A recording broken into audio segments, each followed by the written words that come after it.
Bonjour à tous. Bonjour Laura Vandel. À titre personnel, je suis vraiment très heureux d'animer cette rencontre parce qu'on a un peu l'habitude avec Adrien maintenant d'année en année. C'est toujours un moment assez particulier d'être avec les étudiants. C'est votre moment, hein. Moi, je suis là juste pour fluidifier l'échange, etc. Et c'est vraiment, voilà, c'est vous qui avez vous poser toutes les questions que vous souhaitez. Laura, vraiment, merci de nous accorder ce temps de rencontre. C'est vraiment un monde est vraiment un film formidable qui était donc à Cannes l'année dernière en Un certain regard, qui est sorti le 21 janvier dernier, enfin en tout cas fin janvier. Donc tous les étudiants, toutes les personnes qui sont là l'ont donc vu, mais on peut rappeler que donc c'est un film qui se déroule pour la majeure partie dans la cour de récréation d'une école et qui est un film de fiction, même si par beaucoup d'aspects le réalisme et le naturalisme très très fort du film sont présents. Ce n'est pas un documentaire, mais vous nous plongez vraiment à hauteur d'enfant pendant 1h20 à peu près sur le destin donc de cette fratrie de Nora et Abel. Ouais, j'avais juste une première question et après je vous laisse la parole. D'où vous est venu le projet, l'envie de faire ce film, le projet de faire ce film, car rappelons que c'est votre premier long métrage. Mais en fait, j'avais envie d'explorer le monde de l'école parce que j'ai l'impression que à l'école et surtout à l'école primaire, finalement, on y passe la majorité de notre enfance, donc on y passe minimum 12 ans de notre vie, plus de 8 heures par jour, et donc c'est forcément ça influence énormément de choses après dans notre rapport au monde en tant qu'adulte, et je crois que ça nous forge beaucoup en fait en tant qu'humain. Et donc j'avais envie de plonger ma caméra dans ce lieu et de reconfronter le spectateur à ce moment d'enfance et particulièrement à l'école. Merci beaucoup pour cette première réponse. Alors, voilà, les mains commencent à se lever. N'hésitez pas, hein, toutes et tous, dès que vous avez envie de poser une question. Donc, je crois que c'est Charlotte, la première, qui a levé la main. Donc, on va lui laisser la parole. Et je redemande donc à tous les étudiants, si vous le voulez bien, de débrancher votre caméra et votre micro pour éviter les petits bruits parasites, etc. Et comme ça, on a bien Laura Vandel avec nous. Et donc, voilà, donc si Rodolphe et Lisa, si vous voulez bien débrancher votre caméra, le temps que Charlotte pose sa question. Voilà, à vous Charlotte, bonjour. Bonjour, merci beaucoup. Tout d'abord, évidemment, merci beaucoup de répondre à nos questions. C'est une opportunité incroyable.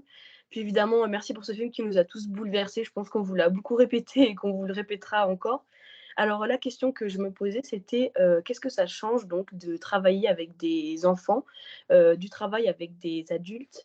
Et je me permets aussi de demander si ce film a été une thérapie pour Maya van der Beek, qui a avoué dans une interview avoir été elle-même victime de harcèlement scolaire.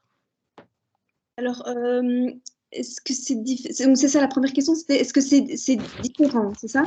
Dans un certain sens, oui, parce que les enfants n'avaient jamais joué. Et donc, ce qui était très, très important pour moi, c'était vraiment d'essayer de trouver une méthode et la meilleure méthode possible pour faire jouer ces enfants. Mais j'ai quand même l'impression que, euh, en fait, bon, ça c'est ma vision en tant que réalisatrice, mais j'essaie toujours de m'adapter aux besoins du comédien que j'ai en face de moi.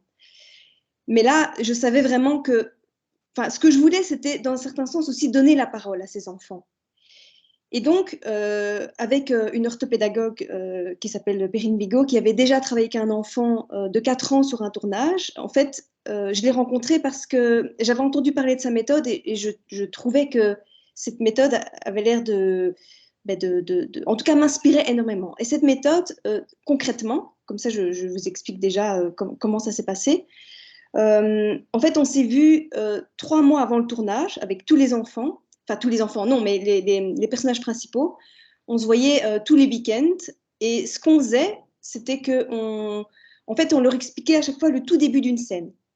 Et on leur demandait, à votre avis, après, qu'est-ce qui pourrait se passer, comment ça pourrait se passer, qu'est-ce que votre personnage pourrait dire, qu'est-ce qu'il pourrait faire. Enfin, la toute première étape, en fait, pour revenir un peu en arrière, c'était que on leur a demandé de construire la marionnette de leur personnage, pour qu'ils fassent bien la distinction entre eux et le personnage. Évidemment, c'était une étape fondamentale, puisqu'ils n'avaient jamais joué.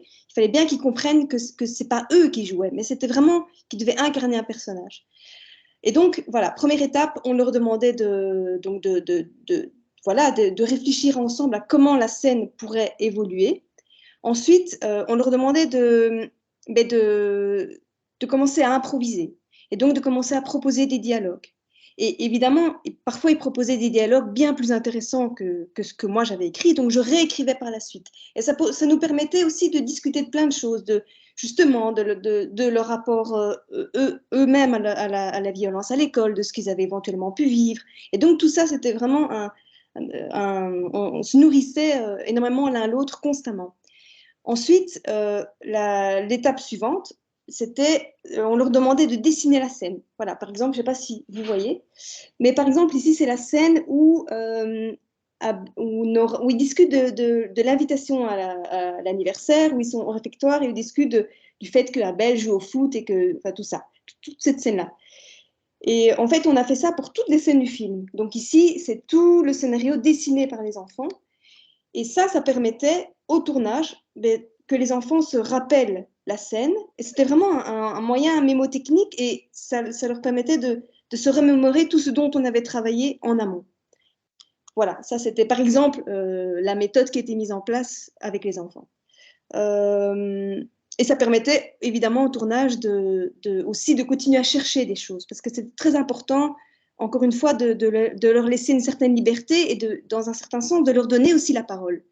Et donc, ça rejoint la deuxième question, mais c'est vrai que, en fait, j'ai vraiment essayé, justement, parce que c'est aussi ma responsabilité en tant que réalisatrice, évidemment, de ne pas prendre des enfants où je sentais que c'était trop proche d'eux, parce que je pensais, enfin, il me semblait que ça peut être dangereux aussi pour eux, justement.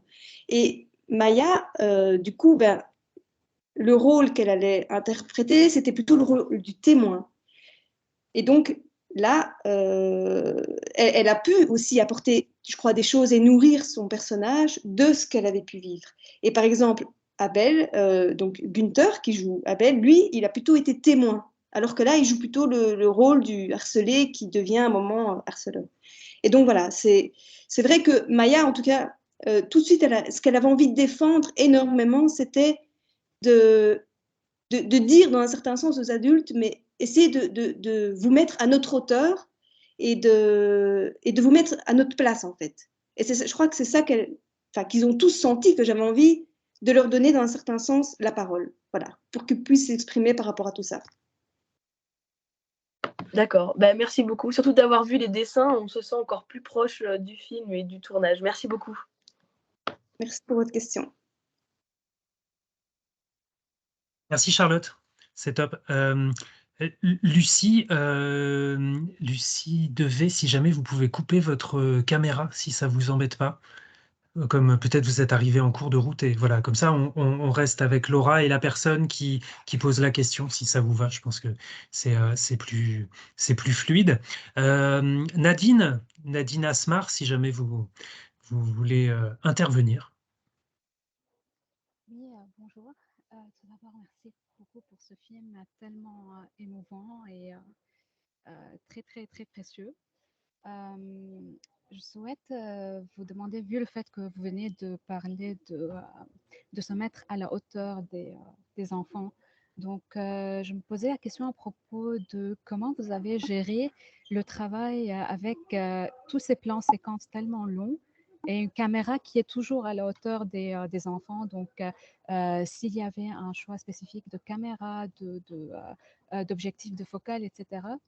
Et deuxième chose, c'est à propos de vos références plus ou moins, disons cinématographiques plutôt, vis-à-vis de l'harcèlement scolaire. Je ne sais pas si vous avez pris comme une sorte de référence les films de, je ne sais pas, Volker Schlondorf concernant l'harcèlement scolaire ou ceux des enfants comme les films d'Ozu ou de Kurosawa. Donc voilà, je jette juste des noms. Et voilà, merci beaucoup. Ok. Alors, par rapport à la manière de filmer, en fait, déjà tout le tournage, notre priorité, évidemment, c'était de s'adapter aux enfants. Et on se disait que filmer en plan séquence, ça, effectivement, c'est plus long, mais ça permettait aux enfants, justement, de rester dans l'émotion, et c'était peut-être plus facile pour eux de rester dans cette émotion plutôt que de couper, de refaire un autre plan. Et en même temps, ça se mettait très bien dans tout ce concept de mise en scène et de rester à hauteur d'enfant. Alors aussi, par rapport donc, à la focale, donc, ça c'était aussi très très clair qu'on avait envie d'isoler ce personnage pour essayer le plus possible de retransmettre sa perception du monde. Donc au départ, elle est perdue en fait dans ce monde et elle a dans un certain sens du mal à s'y intégrer. Et donc toute la mise en scène effectivement est vraiment destinée à permettre au spectateur de vraiment rentrer dans la peau de ce personnage.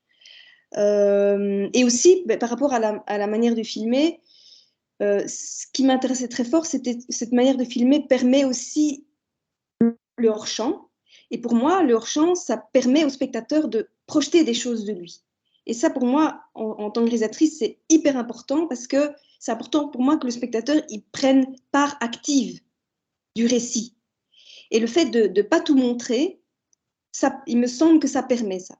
Donc ça, c'était quelque chose de très important pour moi. Je crois que est-ce que j'ai répondu à la première question? Alors, la deuxième question, oui, donc les références. C'est vrai que j'ai regardé énormément de films sur l'enfance, mais je dirais, alors il y a un film que je trouve extraordinaire et qui m'a beaucoup inspiré aussi par rapport à l'interprétation, c'est Ponette de Jacques Doyon. C'est un film sublime. Bien sûr, il y a le gamin au vélo des frères Dardenne, voilà, en tant que Belge, voilà. Il y a aussi, je ne sais pas si vous avez vu le ballon blanc. Alors, maintenant j'ai un trou de mémoire, c'est Faraday ou c'est... Non, c'est pas Faraday, je pense. Oh, je ne sais plus, je suis désolée, j'ai vraiment un petit trou de mémoire là. Mais voilà. C'est Hanifeh. C'est Jafar Panahi, pardon. Pardon, Panahi. Voilà, l'Iranien. Voilà, ça c'est... Merci beaucoup.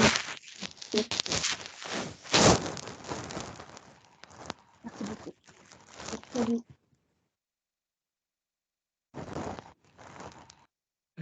Voilà, merci beaucoup. Peut-être Logan, si jamais vous êtes prêt, vous pouvez Oui, intervenir. on m'entend? On Oui. vous entend. On vous voit On pas, mais on m'entend? vous entend. Ok. Voilà. Oui, désolé, j'ai pas de caméra. Du coup, je voulais savoir, toujours par rapport à la façon dont vous filmez dans le film, mais enfin, je trouve qu'il y a un ressenti très particulier. Je trouve où on a vraiment l'impression parfois, enfin, vous arrivez vraiment à capter le sentiment de la traversée d'une cour d'école quand on est enfant et en même temps cette désorientation. Est-ce que la façon dont vous filmez ça, est-ce que ça met d'expérience personnelle à vous ou est-ce que ça met plutôt d'observation ou juste de discussion avec les enfants sur ce qu'ils ressentaient quand ils étaient dans une cour d'école, tout ça? Enfin, est-ce que c'est de votre expérience personnelle ou est-ce que vous avez discuté avec, je sais pas, les enfants du film ou d'autres enfants ou, je sais pas, vos enfants si vous en avez? Alors en fait, c'est vraiment un mélange de plusieurs choses. Effectivement, ça part aussi de souvenirs personnels. C'est vrai que je me souvenais en tant qu'enfant de ce brouhaha constant et c'est vrai que traverser une cour de récréation, c'est presque traverser un champ de bataille finalement. Il y a toujours un moment où on risque de recevoir un ballon, où on risque de se faire bousculer. Et voilà, c'est des choses qui m'avaient marqué en tant qu'enfant, mais surtout pour écrire ce scénario, parce que le but, évidemment, c'était d'ouvrir, que ce récit soit le plus universel possible.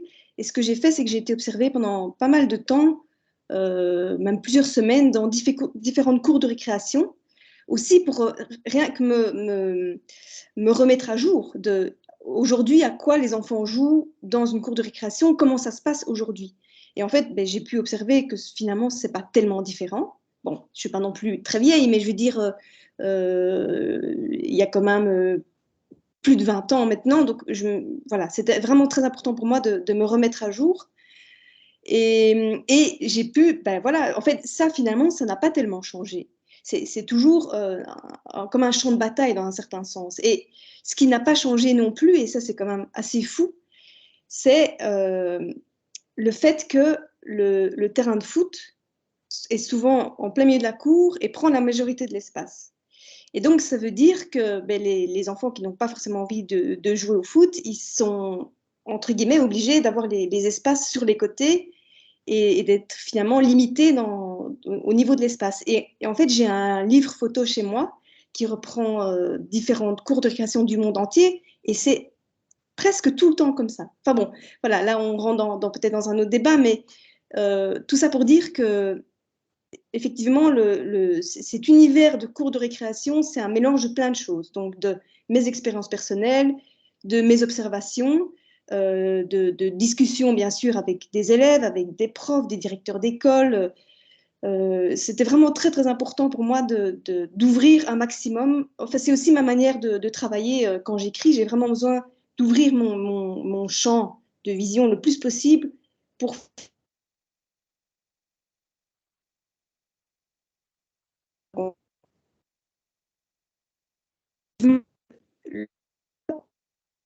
j'ai essayé avec ce film que ce une expérience physique aussi pour le spectateur. Ça, c'était très important. Et donc, d'essayer de montrer des expériences qu'on aurait, à mon avis, qu'on a tous sans doute à un moment vécu, c'est-à-dire rien que l'histoire des invitations. Il me semble que ça nous est tous un jour arrivé, ou les séquences de gymnastique, par exemple, où ce moment où on a peur de monter sur la barre d'équilibre, on a peur de sauter dans la piscine. Enfin, voilà, c'est tous des petits moments que j'ai essayé voilà, de retransmettre pour que le spectateur puisse se rappeler ces moments d'école. Merci beaucoup. Merci à vous. Merci Logan. Avril, peut-être si vous êtes prête. Oui, bonjour. Prêt, pardon, Merci excusez-moi. beaucoup. Il n'y a pas de Excusez-moi, souci, vous oui. pouvez dire les Pardon. deux, il n'y a aucun souci. Merci beaucoup. Excusez-moi. Allez, je C'est très gentil. disparais. Merci beaucoup, Laura Vandel, d'être là. Je trouve que c'est un film vraiment vital, même à montrer à des enseignants et tout. Enfin, j'ai vraiment été très, très marqué par ce film, donc merci beaucoup à vous d'être là également. La question que j'avais, c'était sur le montage. C'est vraiment ce qui m'a beaucoup marqué. C'est-à-dire qu'on a ces différentes séquences et que je me demandais toujours comment vous aviez choisi, où couper, en fait. Et comment vous aviez abordé aussi tout ce travail de montage, parce que même s'il y a une progression, chronologique, il y a en même temps, beaucoup de séquences qui sont très différentes et tout et du coup, voilà, je me demandais comment vous aviez abordé cet exercice-là, pour votre film? Mais c'est vrai que c'était un exercice pas évident, bien sûr, comme la construction d'un film en général. Mais alors, je dirais que ce qui était peut-être le plus difficile, c'était de pouvoir abandonner des séquences qui marchaient très bien en tant que telles, mais qui, dans le film, ne fonctionnaient pas. Et d'être à l'écoute de qu'est-ce qui est bon ou pas pour le film. Enfin, à un moment, c'est comme si le film rejetait ce qui n'était pas bon pour lui. Et c'était alors que les séquences fonctionnaient très très bien en tant que telles. Et ça, c'est vrai que c'était quelque chose qui n'était pas forcément évident. D'un moment se dire, tant pis, quoi, on lâche ces séquences, mais c'est pour le bien du film. Parce que le film aussi, normalement, devait être un peu plus long. Et il y avait toutes des scènes en tant que telles qui fonctionnaient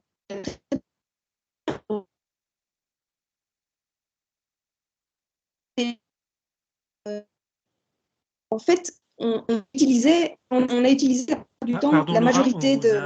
pardon Laura, on vous a perdu un petit peu. Est-ce que vous pourriez revenir? Le signal a sauté, donc est-ce qu'on ne vous entendait plus? Ah, d'accord. Je reprends tout. Non, pardon, je suis désolé de vous avoir coupé dans la discussion. Peut-être j'aurais pas dû, Non, mais c'est voilà. Si vous évidemment, pouvez revenir un petit peu en arrière, ce serait top. Merci. oui. Je disais, pour reprendre un peu, c'est que donc ce qui était vraiment difficile, c'est d'être prêt à mettre ce qui fonctionne très bien en tant que tel dans le film qui ne fonctionne pas. C'était pas forcément évident d'être à l'écoute pour le film. Voilà. Et donc, ce que je disais à la longueur des séquences, c'est que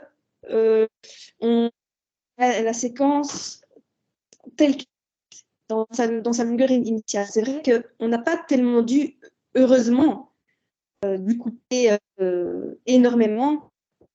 Mais par contre, il faut savoir que les constants, ben, on les refaisait entre 20.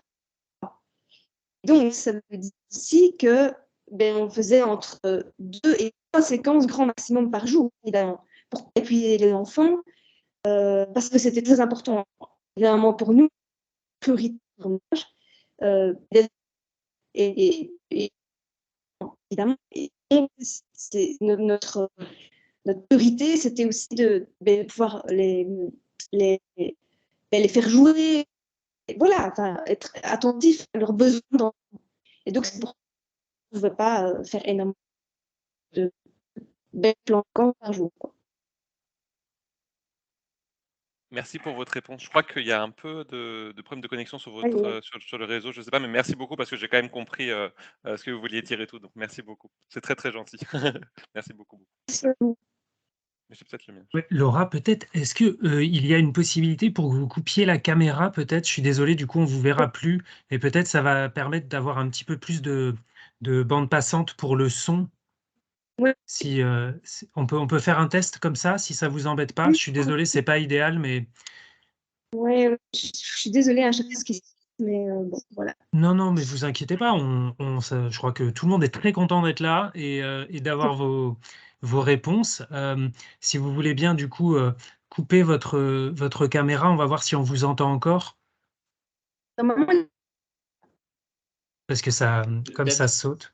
pardon d'intervenir, peut-être aussi de vous déconnecter, de vous reconnecter. Alors, on prend peut-être le risque de se déconnecter, mais parce que dommage je de ne pas vous avoir en fait à l'écran, parce que comme c'est enregistré pour tous les étudiants qui n'ont pas pu y assister, c'est vrai que c'est pas pareil de vous oui. voir, vous exprimer. Et du coup, parce que je ne sais même pas sur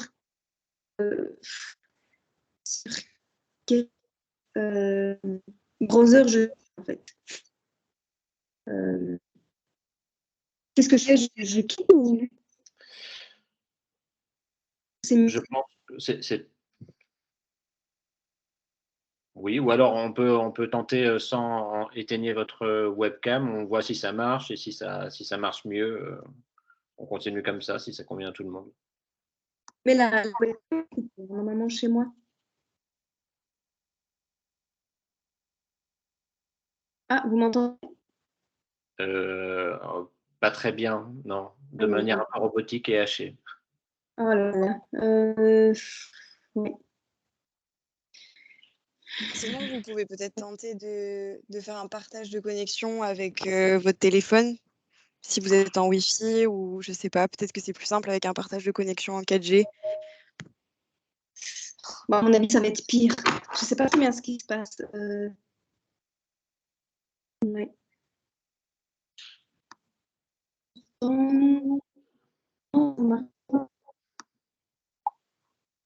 Parce que là, ça ne marche pas du tout. On vous entend pas très bien, du coup, Laura, effectivement. Peut-être, si vous voulez bien vous déconnecter, vous reconnecter, est-ce que ça Oui. vous semble possible? Essayez, oui. Hein? Comme ça, on voit comment est l'état de la connexion. Super.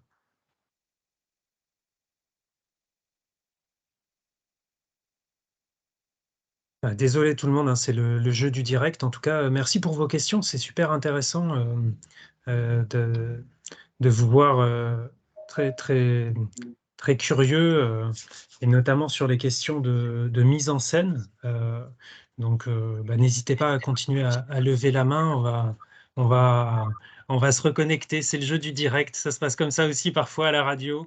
Et donc l'objectif, c'est de continuer à garder l'énergie de cette rencontre. Alors je sais pas, à la limite, est-ce que quelqu'un a envie d'intervenir en attendant que Laura se reconnecte pour peut-être ou pas, Laura est Adrien, tu as quelque reconnectée. chose? Ouais, Laura est reconnectée normalement. Oui, je suis là. Voilà. C'est parfait.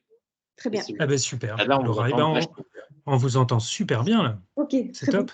Et peut-être avec la Alors, vidéo, alors du coup, tentons. Oui, ok. Voilà. voilà, ben super. Mais merci Laura d'être revenue. Eh bien, Sylvia, si vous voulez bien, c'est à vous.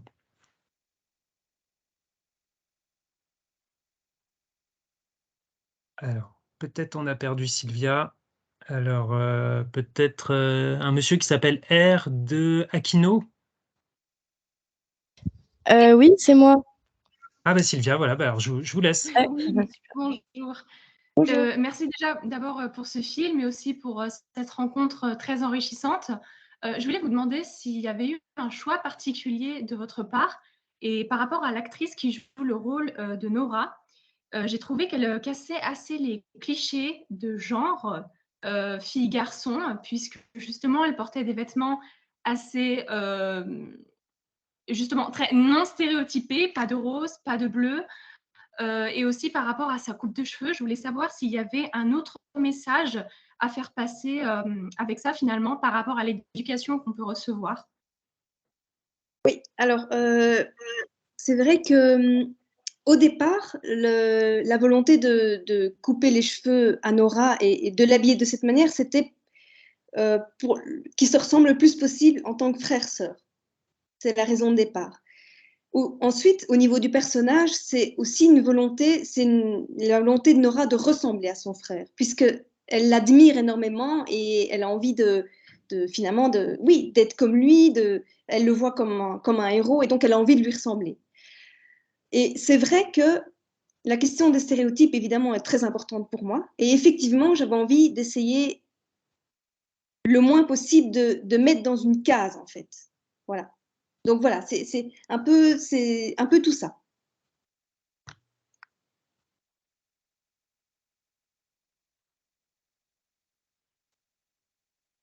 Merci Sylvia. Eh bien, du coup, alors à Mademoiselle, décidément, aujourd'hui, je me trompe avec tout le monde, hein, je suis désolé. Mademoiselle R de Aquino, s'il vous plaît. Oui, bonjour. Vous m'entendez? Oui, c'est parfait, c'est parfait. Ok. Moi, j'avais deux questions. La première, c'est que du coup, c'est un film dans lequel on rentre par le regard des enfants. Et je me demandais, est-ce que d'après vous, ce film s'adresse aussi aux enfants? Est-ce qu'il y a des enfants qui l'ont vu? Parce qu'en fait, il y a beaucoup d'œuvres qui parlent de l'enfance ou qui font participer des enfants qui, je trouve, un peu implicitement, s'adressent plus aux adultes qu'à un jeune public. Alors c'est vrai qu'au départ, ce film est plus destiné, entre guillemets, aux adultes, mais aussi aux enfants. Et quand on me demande à partir de quel âge un enfant devrait le voir, c'est vrai que c'est une question très difficile, déjà parce que je pense que, évidemment, chaque enfant est différent en fonction de son vécu, de sa sensibilité, mais je crois surtout qu'il faut que l'enfant soit accompagné après, qu'il puisse en discuter. Et c'est vrai qu'au départ, c'est un film, enfin, je veux dire, c'est un objet cinématographique, et là, il y a plein d'écoles qui le demandent, mais partout, enfin, je veux dire, partout où il est vendu dans le monde, autant en Suisse qu'en Espagne, qu'en Israël, qu'en France, qu'en Belgique. En fait, ce film est aussi en train de devenir un outil pédagogique. Et ça, c'est quelque chose qui me touche énormément et que j'avais pas forcément prévu au départ, mais c'est très beau en fait, parce que le film aussi, à un moment, il fait son chemin et il va là où il doit aller. Et le fait que c'est un écho tellement grand chez les enfants, enfin chez les adultes, mais aussi chez les enfants, c'est quelque chose qui me touche énormément. Et par exemple, notamment en France, il y a eu une projection et on m'a dit, une projection scolaire, et on m'a dit par après que certains enfants avaient été très très touchés et que ça, en fait, ça leur a permis de parler de ce qui leur arrivait à leurs parents, et ils ont demandé du coup à leurs parents de retourner voir le film avec eux, et que ça a vraiment dénoué la parole en fait. Donc voilà, c'est c'est vrai que c'est quelque chose de très beau et de très touchant et auquel je ne m'attendais pas forcément. D'accord, et ma deuxième question, du coup, c'est comment vous avez pensé le rapport des adultes, enfin des personnages adultes avec les enfants et notamment leur influence, dans la narration, tout ça? Euh, c'est-à-dire, Mmh, donc oui, c'est-à-dire que les adultes, du coup, ils rentrent dans le cadre seulement quand ils arrivent à hauteur d'enfant et qu'est-ce que leurs actions ou leur inaction aussi induit dans la narration qu'on a des personnages enfants? oui, mais en fait, encore une fois, hein, ce film, c'est vraiment pour être le plus proche possible de la perception de cet enfant. Parce que c'est vrai que souvent on me dit, et c'est vrai, mais c'est une vision très dure que vous montrez de l'école et ça se passe pas toujours comme ça. Et effectivement, c'est évident, c'est pas la réalité, mais c'est la réalité de ce personnage. C'est comment elle perçoit ce moment-là de sa vie dans cette école. Et donc, c'est vrai qu'elle, à ce moment-là, elle a l'impression qu'elle ne peut pas forcément être aidée par les adultes. Et c'est pour ça aussi que j'ai fait ce choix de rester à sa hauteur et de ne pas forcément montrer les adultes. En fait, les deux adultes qu'on voit le plus souvent, c'est le père et Madame Agnès. Madame Agnès, c'est celle qui est peut-être le plus à l'écoute. Et c'est pour ça aussi symboliquement qu'on voit le plus son visage, qui se met vraiment symboliquement à sa hauteur et qui est, oui, à sa hauteur d'enfant, dans sa compréhension du monde, quoi, finalement. Et donc, aussi, et voilà, par exemple, la scène avec la surveillante, quand la surveillante, quand Nora vient chercher de l'aide pour son frère qui est en train d'être attaqué dans les toilettes et que la surveillante est occupée avec d'autres enfants, c'était aussi pour montrer que, enfin, en tout cas, j'essaie vraiment mon but, c'est pas de porter un regard de jugement sur comment agissent les adultes. J'essaie de montrer des adultes qui essayent de faire des choses, mais qui sont pris par plein de choses, parce qu'il y a plein d'enfants, il y a plein de choses à gérer et on n'a pas le temps. Et c'est aussi parce qu'on est dans une société qui va toujours de plus en plus vite, où on a de moins en moins le temps de rien faire, on est tous en train de courir. Et en fait, c'est aussi ça que je montre au travers de ce film, finalement. C'est cette course à la performance et voilà, on n'a plus le temps, en fait, de regarder ce qui se passe autour de nous. Voilà. C'est aussi ça que j'avais envie, dans un certain sens, de montrer avec ce film. Mais c'est très important pour moi je veux pas, encore une fois, c'est pas dénoncer le fait que les adultes ne font rien, c'est que ils sont eux-mêmes pris dans un système où ils ne savent pas être à l'écoute de l'enfant finalement. Mais ce système, c'est pas, c'est même, ça va au-delà de l'école évidemment. C'est pas l'école, elle n'est qu'un reflet d'un système. Donc voilà, c'est bien au-delà évidemment. Merci beaucoup. Merci à vous. Merci beaucoup. Peut-être Nathan maintenant, si vous êtes prêt. Oui, bonjour. Alors, j'espère qu'on m'entend bien. J'avais une petite question. C'est parce que l'année dernière, il y avait déjà bravo pour le film, et là, l'année dernière, j'avais vu Petite Maman de Siama. Et en fait, ce qui m'avait fait beaucoup sortir du film, c'était le fait que les enfants parlaient comme s'ils en avaient 40. Et en fait, justement, dans votre film, j'avais l'impression que c'était totalement l'inverse. On avait l'impression vraiment d'un film avec des jeunes qui ont vraiment l'âge qu'ils ont. Et donc, j'aurais aimé savoir comment on arrive à ce niveau-là d'écriture d'écriture de dialogue où on se sent quand même comme si on avait des enfants en face de nous. Voilà. Oui, merci. Mais en fait, donc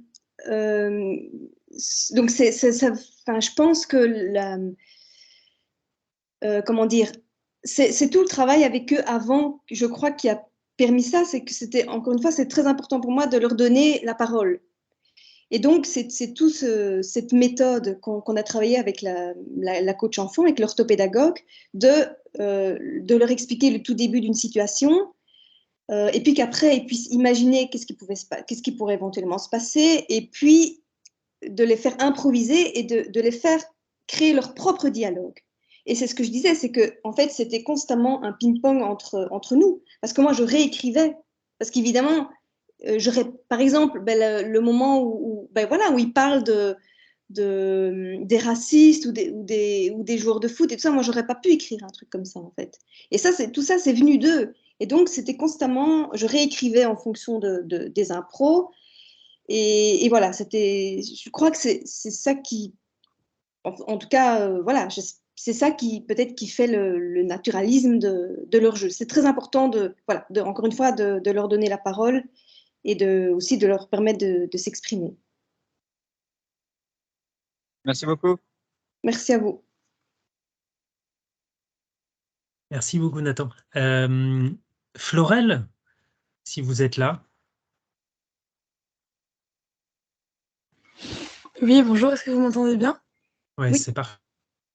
Alors, encore une fois, merci d'être venu. Vous en doutez, ça nous fait extrêmement plaisir, réellement.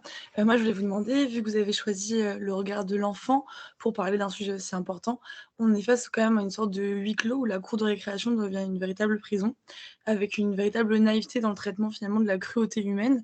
Savoir si finalement des personnes comme par exemple Chantal Akerman avaient pu être des références pour vous dans votre travail, dans votre réflexion, tout simplement. Oui, c'est sûr que, en fait, un des films qui m'a donné envie de faire du cinéma, c'est Jeanne Dillman de Chantal Akerman. Ça, c'est la plus grande claque que j'ai prise de ma vie au cinéma, où j'ai vu ce film et c'est vrai que je suis sortie de la projection et je tremblais complètement. Enfin, encore une fois, c'est difficile de dire qu'est-ce que c'est venu travailler chez moi. C'est ça aussi la beauté du cinéma, c'est que ça vient toucher des choses dont on n'est pas forcément conscient. Et ça met le corps, dans un certain sens, en mouvement. Enfin, c'est très puissant, en fait. Enfin, voilà. Mais donc, oui, effectivement, pour répondre à votre question, oui, c'est sûr que Chantal Akerman est une référence. Oui, oui. Merci beaucoup. Merci à vous.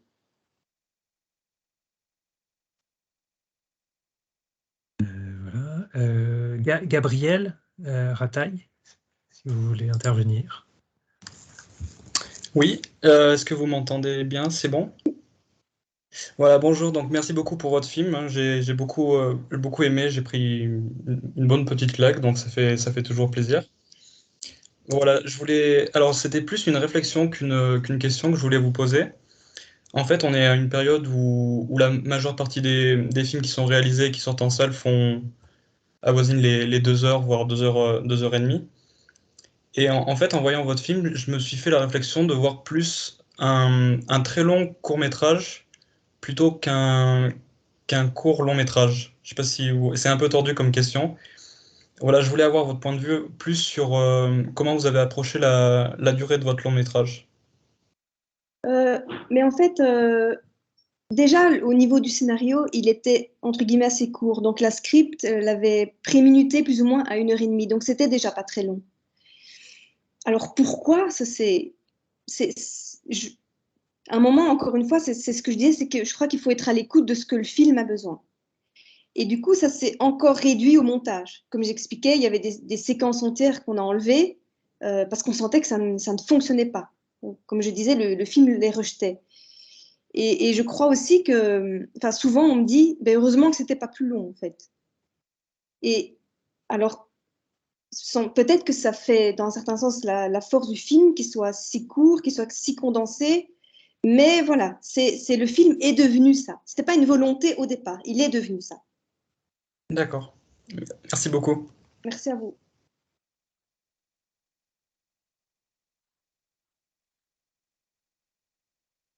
Et Laura, du coup, comment, pardon, j'interviens, je suis désolé, hein, mais parce que c'est très intéressant, c'est comment vous trouvez la forme du film? Comment vous sentez qu'une séquence, finalement, est pas nécessaire, indispensable? Parce que comme vous le disiez, c'est vrai que le film a des partis pris esthétiques et de mise en scène très très forts. Donc le fait qu'il soit court fait l'effet d'un uppercut. On est plongé, mais c'est assez fulgurant, voilà. Et le film est très rythmé. Comment on trouve le rythme au montage? Alors là, c'est toute mais tout le génie aussi de mon monteur, bien sûr. Enfin, évidemment, il faut rappeler que je ne suis pas toute seule à faire ce film. Il y a tous mes collaborateurs. Et sans eux, ben, évidemment, ce film n'existerait pas. Mais c'est très difficile à expliquer. C'est quelque chose, en fait, c'est organique. Et c'est difficile d'expliquer quelque chose qui est organique. On ne sait pas expliquer, ça se sent.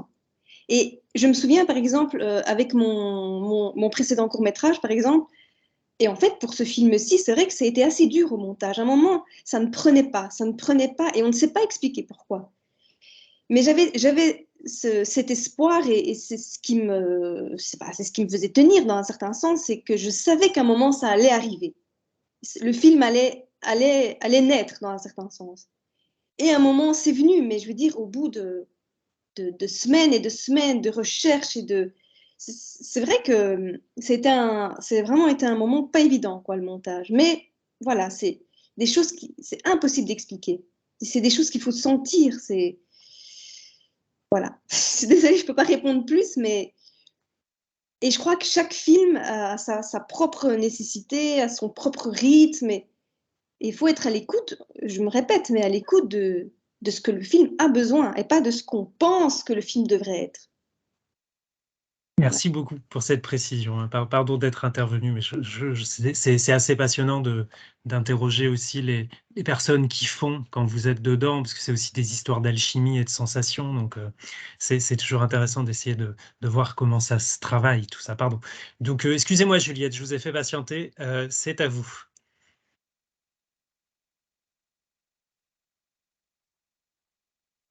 On ne vous entend pas. Ah, pardon, Juliette. Le micro. Ah, ouais.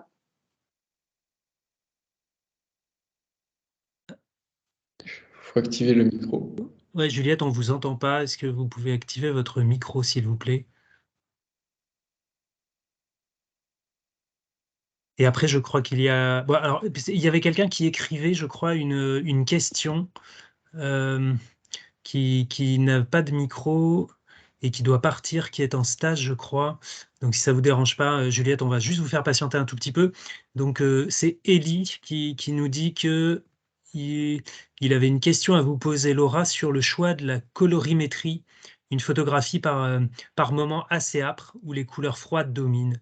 Est-ce que c'est pour renforcer le côté oppressant, anxiogène de certaines séquences? Oui, tout à fait, tout à fait. Encore une fois, c'est encore quelque chose qui se sent. Donc, on a essayé plusieurs teintes, mais on savait dès le départ qu'on voulait quelque chose d'assez froid, justement, pour rejoindre, dans un certain sens, peut-être un univers, oui, carcéral, et encore une fois, d'être dans la perception de ce personnage. Comment est-ce qu'elle, elle ressent les choses? Et parce que aussi, c'est voilà, c'est aussi un goût personnel.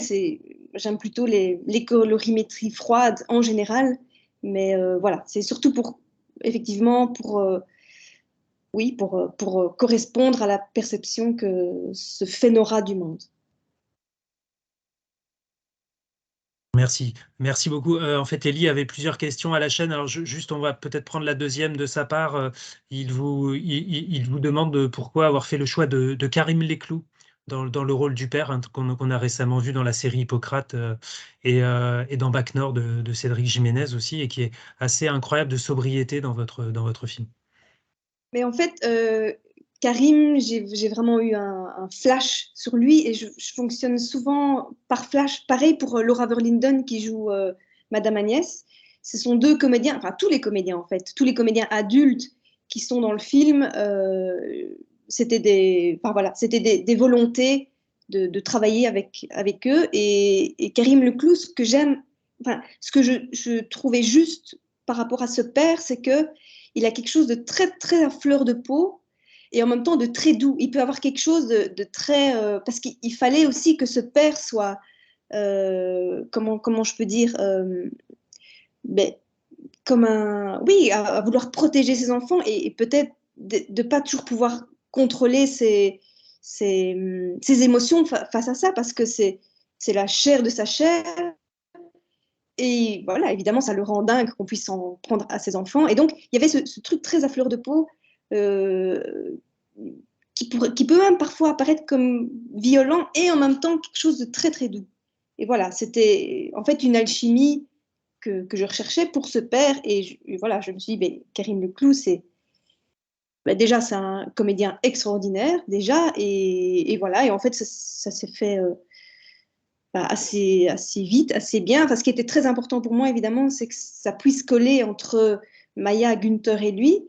Et encore une fois, hein, en fait, ce qu'on a fait pour créer aussi cette relation, ce qui était très, très important, c'est qu'on n'a pas travaillé forcément les scènes. Ce que j'ai fait, c'est que en fait, on a été à la piscine ensemble, justement pour qu'il y ait entre guillemets un rapprochement des corps naturels. Ils ont beaucoup joué ensemble, on était manger des glaces ensemble. Enfin, voilà, on essaie de créer ce lien de manière autre que par le travail des scènes en tant que tel. Voilà. Merci Laura. Alors, Juliette, qui devait poser sa question, a elle aussi un problème de micro, donc je suis désolé, je vais la poser à sa place. Elle vous demande donc, vous avez choisi d'adopter non pas le point de vue du harceleur ou du harcelé, mais celui du témoin à travers le personnage de Nora. Est-ce que c'est un choix que vous aviez en tête dès le départ ou est-ce qu'il est apparu au fur et à mesure du processus créatif? En fait, il est apparu au fur et à mesure. Et justement, par rapport à toutes les discussions que j'ai eues avec les instituteurs, les élèves, les directeurs d'école, j'ai senti à un moment que c'était le point de vue le plus juste.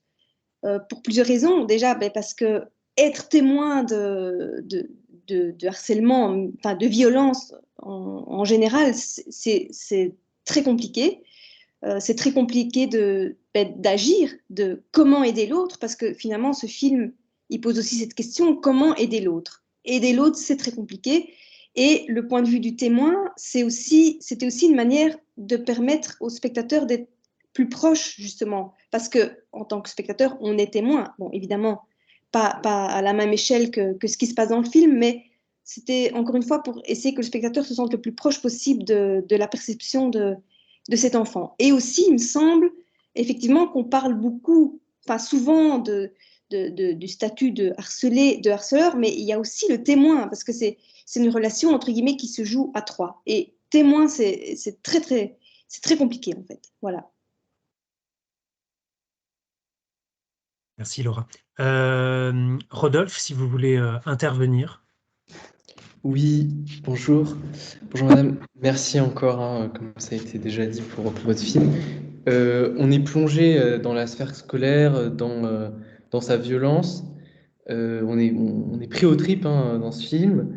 Donc j'aimerais vous poser la question. Tout d'abord, vous avez parlé d'une fonction pédagogique, que ça pouvait être un outil de libération de la parole, mais est-ce qu'il y a aussi une fonction cathartique de ce film? Et ensuite, j'avais une autre interrogation, c'est vous avez parlé tout à l'heure de cette course à la performance qui disait que bah, l'enseignant ne peut pas s'occuper de l'enfant parce qu'il doit s'en occuper d'un autre, enfin, qui passe à côté de ces violences. Mais est-ce que toute cette interrogation sur la violence dans l'enfance, est-ce qu'il n'y a pas un lien justement aussi avec la société? Voilà, c'est ça mes questions. Merci. Oui, mais tout à fait. C'est vrai que, c'est ce que je disais, c'est que finalement, l'univers de l'école, c'est la représentation d'un système plus global, en fait. Et même, je dirais même de notre monde, mais rien que, par exemple, encore une fois, la question de la territorialité dans la cour de récréation, en fait, ces enfants, déjà, ils sont tous reliés par la même peur, qui est la peur de l'exclusion, qui est une peur déjà tellement universelle et humaine, et tous ces enfants ont la même volonté, c'est d'être intégrés et d'être reconnus par l'autre. Mais ça, finalement, il me semble que c'est la base de l'humanité. On a tous besoin et on est tous en recherche de ça. Et j'ai l'impression, finalement, que les grands conflits de ce monde, c'est aussi ça. Encore une fois, c'est la question de la territorialité, la question d'appartenance, d'être reconnu par l'autre, d'être intégré dans une communauté. Donc, voilà. Et alors, pour la première question, c'est vrai que je suis désolée, j'ai pas très, très bien compris. La première partie. Alors, en fait, c'était l'idée que dans votre film, il y a, même si la légèreté de l'enfance est là, il y a quand même beaucoup de violence qui va parfois jusqu'à la pulsion de mort. Hein. Je pense à la scène où l'enfant est étouffé avec un sac plastique. Et du coup, est-ce qu'il y a une fonction cathartique de purgation à travers l'exposition de cette violence, ou c'est une pure fonction de témoignage voilà, c'était ça. Je dirais que c'est un peu des deux. Parce que c'est vrai que toutes les situations qui sont dans ce film sont des situations soit qu'on m'a racontées, soit que j'ai lues, parce que j'ai aussi lu énormément de choses. Mais surtout, c'est vrai que cette scène est atroce. C'est sûr que j'avoue que même moi, en la dirigeant, j'ai eu du mal. Enfin, je me disais, mon Dieu, est-ce que je vais pas trop loin?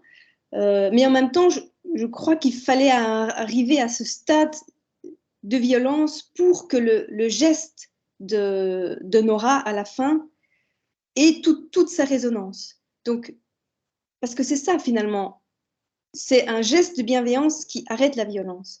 Alors ça peut peut-être paraître un peu naïf, mais de ce que j'ai pu discuter avec les instituteurs, avec les directeurs d'école et même avec des psychopédagogues, c'est que la violence, réagir à la violence par la violence, ben, c'est sûr que ça ne mène pas à grand-chose. Alors, ce que j'ai aussi appris, c'est qu'un enfant qui est violent, c'est qu'il y a une blessure, c'est qu'il y a quelque chose qui... La violence, finalement, c'est une expression, c'est pour manifester que quelque chose ne va pas. Et c'est souvent qu'il y a une blessure qui n'a pas été écoutée et reconnue. Et rien que le fait de reconnaître cette blessure, ça peut déjà apaiser une certaine violence. Et aussi, c'était très important pour moi de finir cette scène de cette manière et surtout sans mots, par un geste, parce qu'on est aussi, encore une fois, dans une société où on parle beaucoup, mais à un moment, est-ce que le corps est assez pris en considération? Enfin voilà, et aussi, le geste, c'est aussi quelque chose finalement d'assez universel. Mais voilà, j'espère que je réponds à votre question. Grand merci, madame. Merci Rodolphe. Laura, on avait une question de Amélie par le biais des réseaux qui faisait le lien entre Nora et le personnage de Laure, je crois, qu'elle s'appelle Laure dans Tomboy, le film de Céline Sciamma de 2011, qui interrogeait aussi la question du corps et de l'identité et du genre. Alors, ça prolonge peut-être la réflexion de tout à l'heure, de la question sur les vêtements, le fait que le personnage de Nora n'est pas forcément genré. Est-ce que donc, je crois que c'est un peu la question d'Amélie, est-ce que Tomboy a été une référence pour vous? En tout cas, est-ce que c'est un film que vous avez vu et qui a pu vous marquer d'une manière ou d'une autre? Oui, oui, tout à fait. Et c'est vrai que d'ailleurs, évidemment, c'est un film, j'aurais dû le citer tout à l'heure quand on me demandait mes références par rapport à l'enfance. C'est évidemment aussi, c'est une référence et ce film est extraordinaire aussi. Et c'est vrai que, en fait, je crois que, enfin, comment dire, ce film, il est aussi issu oui, de toutes ces références. C'est comme si toute la vision de tous ces films, ça avait planté des petites graines en moi qui ont finalement donné ce film. Donc oui, effectivement, il y a un petit peu de cette lore dans cette Nora. Oui. Merci. Eh bien, Mia Pérou, si jamais vous voulez intervenir. Oui, bonjour. J'avais une petite question sur une chose qu'on n'a pas trop abordée, qui est la musique, qui est presque la non-musique dans le film. Je voulais savoir justement si ça a été un choix de ne pas mettre de musique pour plus immerger, ou est-ce qu'au contraire, l'idée avait été évoquée de mettre pas forcément des musiques, mais des sons d'ambiance, ou pas du tout. Voilà. Alors, merci pour cette question. Mais ça, c'est mon rapport, enfin, ma vision en tant que réalisatrice, c'est que j'essaie, en tout cas, je préfère toujours ne pas utiliser de musique parce que pour moi, la musique est un médium tellement puissant que c'est comme si, mais encore une fois, c'est ma vision, hein, c'est comme si on mettait un plus et un plus, ça donne un moins, vous voyez ce que je veux dire? Et que j'ai toujours un peu peur que déjà ça vienne forcer l'émotion et que ça l'annule dans un certain sens, voilà.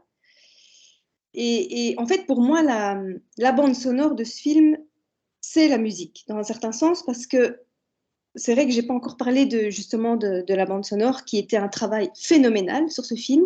Déjà, c'est vrai que j'ai pas précisé ça, mais pendant les prises, en fait, je dirigeais les enfants aussi pendant les prises. Donc, on a dû recréer après toute la bande sonore, toute la bande sonore en fait, tout le hors-champ. Et ça, c'était quelque chose, évidemment, c'est le hors-champ, c'était ma volonté de faire vivre ce hors-champ et encore une fois comment dire, d'impliquer le spectateur aussi de manière physique par toute cette bande sonore.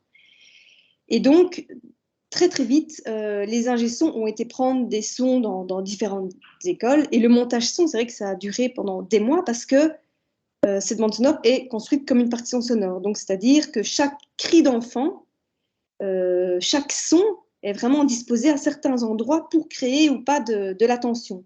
Comme le rapport au silence. Finalement, dans ce film, quand il y a du silence, c'est soit en classe, soit dans le gymnase. Parce qu'à l'école, on est plus habitué à avoir du brouhaha tout le temps, qui est, dans un certain sens, aussi une violence, mais c'est aussi comme ça que l'enfant prend sa place dans le monde, c'est aussi par la voix.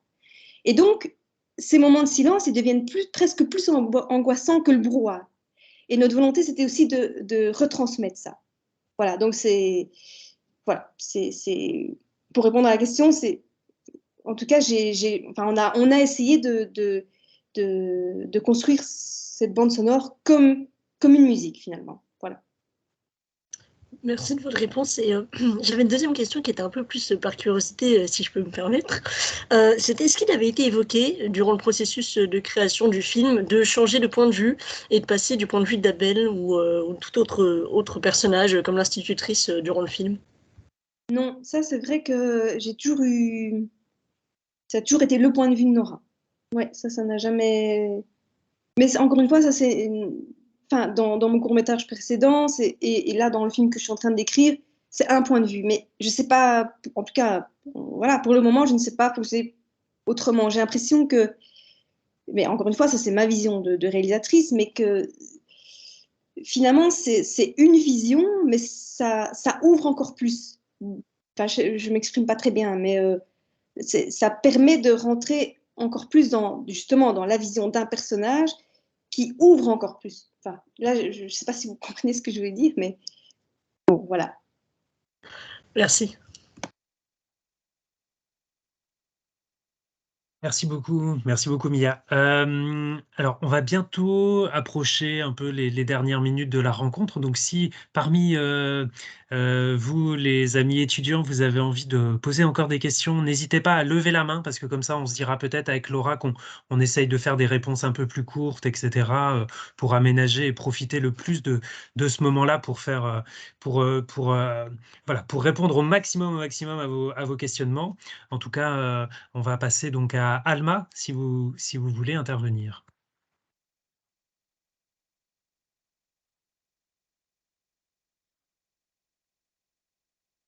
Alma, vous essayez de vous connecter, j'ai l'impression.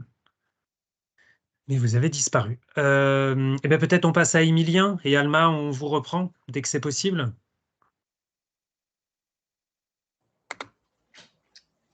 Oui, bonjour, vous m'entendez? Oui, c'est parfait. Ok, alors déjà, merci Laura pour ce film qui est très beau et très violent. Et je me disais aussi, enfin, je trouve que la violence, elle dépasse le cadre simplement du harcèlement. Il y a aussi tout l'aspect du chantage qui est presque banalisé entre les petites filles. Et du coup, je me demandais, est-ce que cette vision un peu de la cruauté banalisée de l'enfance, c'est quelque chose que vous vouliez faire dès le départ ou est-ce que c'est quelque chose qui est venu au fur et à mesure en discutant avec les enfants? Voilà. Je dirais que je crois que c'est venu au fur et à mesure, en fait. Oui. Mais je savais que, bah oui, que j'avais envie que ce soit quand même violent, évidemment, sans doute, ce que j'ai pu aussi vivre à l'école, mais encore une fois, c'est pas le but entre guillemets, de faire ma thérapie, c'est d'ouvrir le plus possible et que le plus de monde possible puisse s'y reconnaître. Et c'est pour ça que ben, y a plusieurs situations à différents degrés de violence aussi. Et c'est vrai que ben, par rapport à la question de la banalisation de la violence, ben oui, c'est aussi quelque chose peut-être que, comment dire, qu'on ne... Je veux dire, la violence, elle se met en place ben, très très vite et de manière insidieuse. Mais au niveau des mots, ça peut déjà être très très violent. Et c'est vrai que j'ai l'impression qu'on est de plus en plus dans une certaine banalisation de la violence. Donc, oui. D'accord, merci beaucoup. Merci à vous.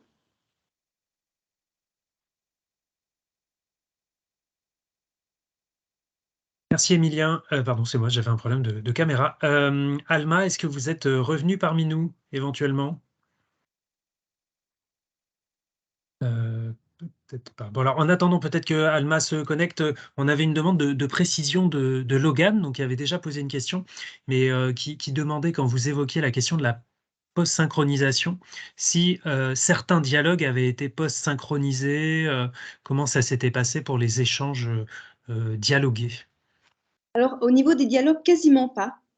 C'est vraiment au niveau des sons, de la bande sonore externe au dialogue. Quasiment pas, oui. J'essaie de me remémorer, mais non, quasiment pas. Enfin, aussi, oui. Enfin, je veux dire en off, pardon, en in. Donc, quand le personnage est à l'image. C'est vrai qu'en off, on a recréé des choses. Ça, c'est vrai. Au niveau de la post-synchro. Ouais, ouais, on a recréé des choses là, à ce moment-là. D'accord. Bah, merci pour cette précision. Alma, est-ce que vous êtes revenue? Bon, on va essayer de vous laisser encore un petit peu de temps. Je vois que Jeanne-Marie lève la main, donc si jamais vous voulez intervenir. Alors, Jeanne-Marie, est-ce que vous êtes avec nous? Non. Alors, je crois que Alma, par contre, du coup, a écrit sa question parce qu'elle aussi a un problème de micro. Alors, je vous la lis en la découvrant. Désolé, ça va être peut-être mal lu. La quasi-totalité du film se déroule à l'école et on ne voit jamais les protagonistes à la maison.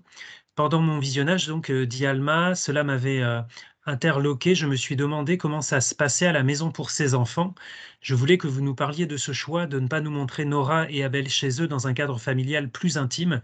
Et si vous aviez pensé à des scènes qui auraient pu se dérouler à la maison, ou peut-être que du coup elles ont été coupées au montage. Voilà. Alors, dès le départ, je savais que j'avais envie de concentrer l'action au niveau de l'école. Pourquoi? Parce que, encore une fois, par rapport à la question du hors-champ, et de permettre aux spectateurs de s'imaginer la vie de ses enfants. Et par exemple, on me demande souvent la question de la mère, par exemple. Est-ce qu'il y a une mère? La question de ce père chômeur. En fait, pour moi, ce qui était aussi important avec ce film, finalement, c'est de questionner notre rapport au jugement et aux stéréotypes. C'est vrai que la mère, on n'en parle pas, mais elle est, encore une fois, elle est peut-être à la maison, peut-être qu'elle est en train de travailler, mais ce qui m'intéressait dans le fait de ne pas mettre cette mère, c'est que ça interroge les autres enfants qui remettent en question cette normalité et que chez Nora, ça change son regard sur sa propre famille et sur son père. Donc, je ne sais pas si je me fais comprendre, mais c'est justement parce que le jugement, il vient aussi de cette manière. Et les violences, le harcèlement, tout ça, ça naît finalement de jugement. De jugement et de stéréotypes qu'on peut avoir parce que souvent, on se fie à notre première vision sur les choses. Mais ça encore, ça rejoint encore la question du rapport au temps, à la performance, c'est qu'on n'a plus le temps, encore une fois, d'essayer de comprendre qu'est-ce que vit l'autre, où est l'autre, qui est l'autre. Et donc voilà, je ne sais pas si je réponds à la question, mais c'était pour, voilà, aussi pour, dans un certain sens, confronter le spectateur peut-être à ses propres a priori finalement. C'est comme souvent on me dit, parce que la première scène du film, c'est cet enfant qui pleure dans les bras de son frère, et souvent on me dit, ah, je pensais que c'est elle qui allait se faire harceler. Mais voilà, encore une fois, c'est bousculer le spectateur dans peut-être certains a priori qu'il pourrait avoir, et voilà. Oui, et déconstruire les clichés, donc, du coup. Exactement, ouais. Merci beaucoup. Eh bien, on a encore quelques questions, donc si vous êtes d'accord, on va les prendre. Émilien, je crois que c'est bon. Jeanne-Marie, est-ce que vous pouvez... vous êtes avec nous? Donc peut-être pas pour l'instant. Donc Guillaume Yvon, si vous voulez intervenir. Bonjour, vous me voyez, vous m'entendez? Oui. Donc ma question, c'est quelque chose de très anodin, enfin pas anodin, mais de très précis, c'est pour le titre du film. Je pense que je suis passé à côté, j'ai pas vraiment compris s'il y avait un sens ou ce que vous vouliez dire par le titre, Un monde. Donc voilà, si vous voulez nous en parler. Oui, alors en fait, c'est vrai que c'était pas le titre initial. Le titre initial, ça va paraître encore plus dénué de sens peut-être, mais c'était La naissance des arbres. Et en fait, encore une fois, par rapport à la question de qu'est-ce que devient le film et d'essayer de sentir ce qui est juste pour le film, à un moment, le film, il a évolué vers autre chose enfin, il a évolué, quoi, ce qui est normal. Et je sentais que ce titre ne correspondait plus au film, en tout cas au film qui était en train de naître sous mes yeux. Et donc, je me suis quand même pas mal creusé la tête pour trouver un autre titre. Et j'avoue que ce titre est arrivé dans mes rêves. Un monde, voilà, c'est arrivé dans mes rêves. Et je me suis dit, mais en fait, c'est le titre parfait parce que ça rejoint aussi une volonté de laisser une certaine interprétation au spectateur et de le faire participer aussi. Donc, un monde, ça peut être plusieurs choses. Ça peut être le monde de l'école, ça peut être le monde de Nora, le monde de l'enfance, mais un monde, c'est aussi finalement le monde de cette école, de cette cour de récréation qui fait écho à notre monde en général. Encore une fois, par la question de la territorialité, d'appartenance, du besoin d'être intégré, d'être reconnu par l'autre.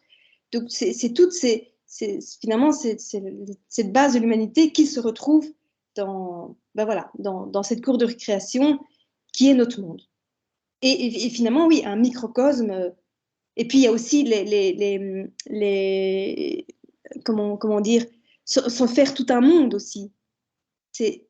Parce que c'est ça aussi que j'ai voulu faire avec ce film, c'est de montrer la perception d'un enfant, les peurs aussi, les peurs enfantines. En fait, on a tendance à oublier ça, mais par exemple, la scène dans le bac à sable où elle croit que les enfants sont enterrés en dessous. Nous, en tant qu'adultes, ça nous fait sourire, on sait que ça n'existe pas, mais pour des enfants qui y croient, c'est une peur terrible et c'est une vraie peur existentielle et qui a la même valeur que nos peurs en tant qu'adultes. Enfin bon, voilà, Mais donc, c'est pour ça. Mais oui. Elle en reparle à son père après et tout, je me rappelle. Mais voilà, tout ça pour dire que c'est aussi l'expression de se faire tout un monde. Enfin voilà. Donc, il y a vraiment plusieurs interprétations possibles et c'est ça que j'aimais avec ce titre, Un monde. Voilà. Ok, super, merci. Merci à vous. Merci Guillaume. Alors, une question de Manon Cellier qui voulait évoquer avec vous le motif de l'oiseau, à la fois l'oiseau donc, qui est mort dans le bac à sable et les dictées qui évoquent les oiseaux. Alors Laura, quel est le symbole peut-être de l'oiseau dans le film? C'est vrai que l'oiseau, souvent, c'est un symbole plutôt de liberté. Bon, là, effectivement, voilà, tel que cette école est vue à travers les yeux de cet enfant, c'est pas forcément un grand symbole de liberté. C'est le symbole de l'oiseau aussi, ça peut être quelque chose d'assez fragile. Et alors la question de l'oiseau enfin, en tout cas, ce que j'ai essayé de faire, c'est parce qu'il fallait mettre une matière dans ces scènes d'apprentissage et justement en contradiction avec cet univers très fermé, très carcéral dans un certain sens, c'était d'ouvrir au monde et d'ouvrir à la nature en fait. Voilà, c'était pour faire une sorte de contradiction entre les deux et voilà, je ne sais pas si je réponds tout à fait à la question, mais... Je crois que oui, merci beaucoup Laura. Alors une dernière question si vous êtes d'accord. Donc Jeanne-Marie qui a un problème avec son micro, donc on n'arrivait pas à voir, nous demande si le personnage du frère était dès le scénario, enfin s'il avait cette place dès le début, dès l'écriture, et quelle est la place dans votre réflexion de la question de la solidarité entre frères et sœurs et de la notion de fratrie et jusqu'à le rapport très solidaire peut-être et de bienveillance entre les deux à la fin du film. Oui, alors oui, la question de la fraternité évidemment est essentielle dans ce film et aussi pour finalement au travers de cette question de la fraternité, j'avais envie de poser la question de qu'est-ce qu'on est prêt à abandonner de sa propre identité, justement, pour être accepté par l'autre et voilà, pour être intégré à la communauté. Parce que c'est vrai qu'à un moment, Nora, au départ, ben, évidemment, elle essaie de l'aider, elle essaie d'être loyale envers son frère, et à un moment, pour sa propre survie, elle a l'impression qu'elle n'a pas d'autre choix que de renier son frère. Et puis, bon, bien sûr, à la fin, il y a une reconnaissance. Mais donc, oui, c'est vrai que la question de la fraternité est vraiment essentielle dans ce film. Et enfin, je suis désolée, je commence à être un peu fatiguée. Mais, Oui. Non, non, bien sûr, bien sûr. Mais en tout cas, les interactions entre les deux enfants étaient pensées dès le départ comme ça. Ça n'a pas évolué avec je dirais, avec la personnalité des deux jeunes acteurs qui sont formidables. oui, non, c'était vraiment pensé. Enfin, en tout cas, il y a toujours eu oui, c'est ça, ce mouvement, quoi, parce que dans un certain sens aussi, pour Nora, elle s'émancipe aussi de son frère. Parce qu'au départ, elle est complètement accrochée à lui, elle a l'impression qu'elle dépend de lui pour survivre. Et puis, bah, elle va passer par toute une série d'apprentissages, dont une certaine émancipation, pour finalement mieux le retrouver. Parce qu'elle aura grandi aussi de cette émancipation. Et voilà, l'apprentissage, c'est ça aussi, c'est des pas en avant, des pas en arrière, des pas de côté. C'est pas une ligne droite. Et oui, c'est pas des moments toujours évidents et pas toujours faciles. Mais voilà, en tout cas, Nora, à la fin, ressort grandie et se retrouve peut-être à une place plus juste, peut-être par rapport à son frère. Ouais.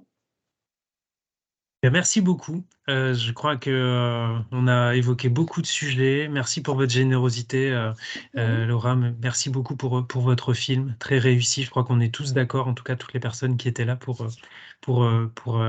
vous dire que c'est un film très fort. Je vous remercie tous d'avoir participé à l'émission, pas du tout, pas aujourd'hui. En tout cas, à la rencontre, c'était un très beau moment. Adrien, est-ce que tu as des choses à dire pour rappeler des petites choses par rapport au prix? Je te laisse la parole et merci beaucoup, Laura, de nous avoir accordé ce temps-là. Non, tout simplement, merci Laura et merci à tous les étudiants. Merci pour ces beaux échanges. Et puis, on vous souhaite bonne chance, Laura Vandel, pour le prix cinéma des étudiants de cette année. Et merci encore à tous pour votre présence. À demain pour une autre rencontre. À bientôt. Merci à tous. Au revoir. Au revoir. Merci beaucoup. À demain. Merci Henri. Au revoir. Merci. Au revoir.